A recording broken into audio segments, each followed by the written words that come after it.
There's a parable that says, one day, some villagers notice people in the river being dragged under a current. The villagers do their best to save them. But more and more people keep being dragged under. In a panic, the villagers wonder to each other, why are all these people falling in the river? If we can find out, we can stop the problem before it starts. So they sent a couple villagers upstream to determine the root cause of why people were falling in. The parable illustrates the difference between social action and social justice. The villagers pulling people out of the river downstream represent social actions. These actions deal with the consequences of harm and attempt to keep things from getting worse. The villagers who traveled upstream represent social justice.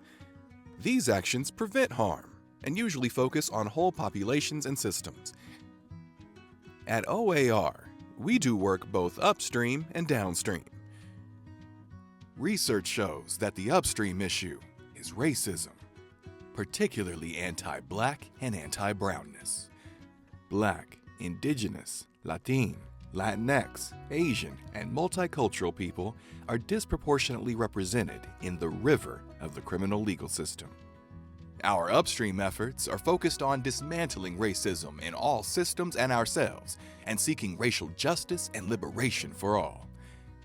We bring racial justice and liberation to our communities and practice the work through our collective, non-dominant, decolonizing pro-Black liberated culture, along with education, advocacy, and legislative efforts.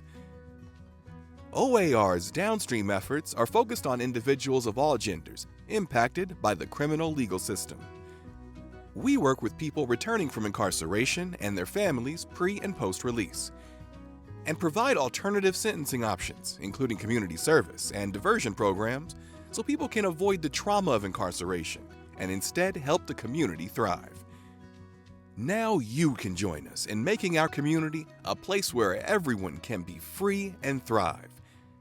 Visit oaronline.org.